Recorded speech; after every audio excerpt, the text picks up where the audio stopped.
আসসালামু আলাইকুম। আসার মিনি কিচেনে সকল বন্ধুদের স্বাগত জানিয়ে শুরু করছি। আজকে আমি নিয়ে এসেছি রমজান স্পেশাল ইফতারির নাস্তা রেসিপি। আর এই নাস্তাটা আমাদের বাড়ির সকলের খুবই পছন্দের একটা ইফতারির নাস্তা রেসিপি, সেটাই আমি আপনাদের সাথে শেয়ার করছি। তো এরকম একটা ইফতারিতে নাস্তা রেসিপি না থাকলে কিন্তু মোটেই ভালো লাগে না। খুবই মজাদার একটা নাস্তা রেসিপি, বানানো কিন্তু খুব সহজ আর বাড়িতে থাকা উপকরণ দিয়ে বানিয়ে নিতে পারবেন। তো চলুন আজকের এই নাস্তা রেসিপিটি দেখে নেওয়া যাক। আর যারা নতুন বন্ধু আমার ভিডিওটি দেখছেন, ভালো লেগে থাকলে অবশ্যই আমার চ্যানেলটি সাবস্ক্রাইব করে আমার পাশে থাকবেন। তো চলুন ইফতারের নাস্তা রেসিপিটি দেখে নেওয়া যাক। নাস্তা বানানোর জন্য দেখুন এখানে আমি একটা বাটি মেপে 1 বাটি চালের শুকনো আটা নিয়ে নিয়েছি। আমি কিন্তু আমার পরিমাণ অনুযায়ী আটাটা নিয়েছি, আপনারা চাইলে বাড়িয়ে কমে নিতে পারেন। আর দিয়ে দিচ্ছি স্বাদ অনুযায়ী নুন, 1 চামচ দিয়ে দিলাম। দিয়ে আমি নুনটা আটার সঙ্গে একটু হাত দিয়ে ভালোভাবে মেখে মিশিয়ে নেব। নুনটা খুব ভালোভাবে দেখুন আটার সঙ্গে আমি মিশিয়ে নিয়েছি। তারপর দেখুন অল্প অল্প করে আমি পানি দিয়ে একটা পাতলা ব্যাটার তৈরি করে নেব। আর এখানে কিন্তু আমি নর্মাল পানি ব্যবহার করেছি, গরম পানিও ব্যবহার করিনি, আবার ঠান্ডা পানিও ব্যবহার করিনি।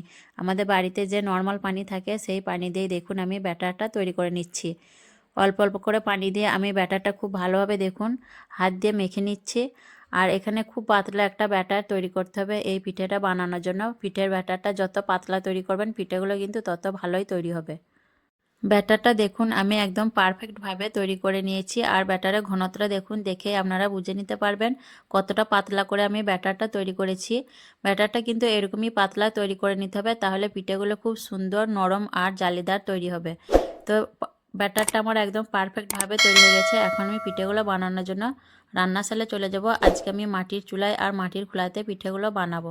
পিঠেগুলো বানানোর জন্য দেখুন আমি রান্নাশালে চলে এসেছি। আর প্রথমে দেখুন আমি চুলাটা ধরিয়ে নেব। তার জন্য একটা মাটির খোলা আমি চুলার মধ্যে বসিয়ে দিয়েছি, দিয়ে চুলাটা ধরিয়ে নিচ্ছি। আর আমার মনে হয় এই পিঠাগুলো মাটির চুলাতে, মাটির তাওয়াতে করলে খুব বেশি ভালো হয়। আমি কিন্তু এইভাবেই বাড়িতে বানাই, সেটাই আমি আপনাদের সাথে শেয়ার করছি, যাতে আমার অন্য আপুরাও এইভাবে করে এই পিঠেগুলো বানিয়ে নিতে পারে ইফতারিতে নাস্তার জন্য। তো চুলাটা দেখুন আমি ধরিয়ে নিচ্ছি। আর এখানে আমি কাঠের জ্বালুন ব্যবহার করেছি। কাঠের জ্বালানিতে পিঠেগুলো তৈরি করলে খুব সুন্দর তৈরি হবে, একটা পুড়েও যাবে না কিছু না, একদম সাদা ধপধপে তৈরি হবে। আর এইদিকে দেখুন আমি একটা বাটির মধ্যে কিছুটা সাদা তেল নিয়ে নিয়েছি, একটা অয়েল ব্রাশ, খুন্তি। আর এইদিকে আমার আটার ব্যাটারটা তৈরি করে রাখা আছে ঢাকনা দিয়ে। চুলাটা ধরে নেওয়ার পর দেখুন আমি প্রথমে মাটির তাওয়াটা তেল ব্রাশ করে নিচ্ছি। আর পিঠেগুলো প্রত্যেকবার বানানোর আগে আমি প্রত্যেকবার কিন্তু তাওয়াটা তেল ব্রাশ করে নেব, এতে করে পিঠেগুলো খুব সুন্দরভাবে উঠে আসবে, একটা পিঠেও কিন্তু তাওয়ার মধ্যে লেগে যাবে না। তো দেখুন আমি পুরো তাওয়াটাই খুব ভালোভাবে তেলটা ব্রাশ করে নিচ্ছি। আর তাওয়াটা কিন্তু খুব ভালোভাবে গরম করে নিতে হবে, যাতে তাওয়া থেকে ধোঁয়া উঠে আসে সেরকম করে গরম করে নিতে হবে। তাওয়াটা খুব ভালোভাবে গরম করানোর পর দেখুন আমি এরপর পিঠেগুলো তার মধ্যে দিয়ে দিচ্ছি। আর কিভাবে আমি ব্যাটারটা দিচ্ছি দেখুন তার মধ্যে আপনারা খেয়াল করলে বুঝতে পারবেন।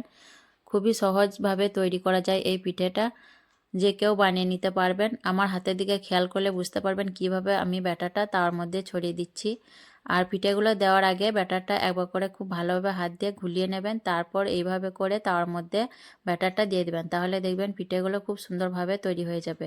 তো ব্যাটারটা দেওয়ার পর আমি কিছুক্ষণ অপেক্ষা করব, তারপর পিঠেটা আমি তুলে নেব। আপনারা দেখতে থাকুন, কিছুক্ষণ পরই দেখবেন পিঠেটা তৈরি হয়ে যাবে, খুব বেশি সময় লাগবে না। আর এই পিঠেগুলো আমরা ছিঁড়া পিঠা বলে থাকি, আপনারা কি বলেন অবশ্যই কমেন্টে জানাবেন। অনেক আপুরাই বলেন ছিটা রুটি বা হাত ছাড়া পিঠে, অনেকে অনেক কিছু বলে থাকেন, কিন্তু আমরা এগুলোকে ছিঁড়া পিঠা বলে থাকি। কিছুক্ষণ পর দেখুন পিঠের সাইডগুলো আপনা আপনা উঠে আসছে, আর পিঠের উপর দিকটাও দেখুন খুব ভালোভাবে শুকিয়ে গেছে। আর সাইডগুলো দেখুন শুকিয়ে আপনা আপনি উঠে চলে এসছে। পিঠেটা এ পর্যায়ে বুঝতে হবে যে পিঠেটা খুব ভালোভাবে একদম সেঁকা হয়ে গেছে। এখন আমি দেখুন পিঠেটা তুলে নিচ্ছি, খুব সুন্দরভাবে উঠে চলে এলো দেখুন। আবার আমি তাওয়াটা তেল ব্রাশ করে নিয়েছি, দিয়ে আবার একটা পিঠের জন্য আমি দেখুন ব্যাটারটা দিয়ে দিচ্ছি। আর খুব সহজভাবেই দেখুন পিঠেটা আমি তৈরি করে দেখিয়েছি। আর শুধুমাত্র আটা দিয়েই তৈরি হয়ে যায় এই পিঠে, অন্য কিছু উপকরণ লাগে না। আর খেতেও কিন্তু অনেক মজার হয় এই নাস্তাটা। তো একইভাবে দেখুন আমি আবারও একটা পিঠে তার মধ্যে দিয়ে দিলাম, আরও কিছুক্ষণ অপেক্ষা করব। তারপর দেখুন পিঠেটা সাইডগুলো আপনা আপনি উঠে আসছে একইভাবে দেখুন। তো এই পিঠেটাও আমার তৈরি হয়ে গেছে, এখন তুলে নিচ্ছি। একইভাবে দেখুন আমি সব পিঠেগুলো তৈরি করে নেব। আর আপনারা চাইলেও এভাবে করে ইফতারের নাস্তার জন্য খুব সহজেই বাড়িতে তৈরি করে নিতে পারবেন এই নাস্তাটা। খুবই হেলদি একটা নাস্তা রেসিপি, আর খেতেও অনেক মজার হয়, আর অল্প উপকরণে অনেক বেশি নাস্তা তৈরি হয়। অল্প আটার মধ্যে অনেকগুলো পিঠে তৈরি হয়ে যাবে। আমি কিন্তু 1 বাটি আটা নিয়েছিলাম, আর এই 1 বাটি আটার মধ্যে আমার অনেকগুলো পিঠে তৈরি হয়েছিল। আর পিঠেগুলো দেখুন কত সুন্দর হয়েছে, প্রত্যেকটা পিঠে দেখুন একই রকমভাবে তৈরি হয়েছে, আর নরম এবং জালিদার, আর খেতেও অনেক মজার হয়। তো আমি সব পিঠেগুলো তৈরি করে নিয়ে তারপর আবার আমি ফিরে আসছি। পিঠেগুলো দেখুন, আপনারা দেখে বুঝতে পারছেন কত সুন্দর তৈরি হয়েছে, একদম পাতলা, নরম আর জালিদার। এভাবে করে আপনারা কিন্তু একদিন অবশ্যই ইফতারিতে ট্রাই করে দেখবেন, খুবই মজার একটা নাস্তা রেসিপি। আর আজকের এই নাস্তা রেসিপি কেমন লেগেছে অবশ্যই কমেন্টে জানাবেন। ভালো লাগলে লাইক করবেন, শেয়ার করবেন, আর আমার চ্যানেলটি সাবস্ক্রাইব করে আমার পাশে থাকবেন। প্রত্যেকটি পিঠে দেখুন একই রকমভাবে তৈরি হয়েছে, একদম পাতলা, নরম আর জালিদার। খুব সুন্দরভাবে পিঠেগুলো তৈরি হয়েছে। অবশ্যই আপনারা একবার ট্রাই করে দেখবেন, খুবই মজার একটা রেসিপি। তো আসবো আবারও অন্য কোনো রেসিপি নিয়ে। সকলে ভালো থাকবেন, সুস্থ থাকবেন। আল্লাহ হাফেজ।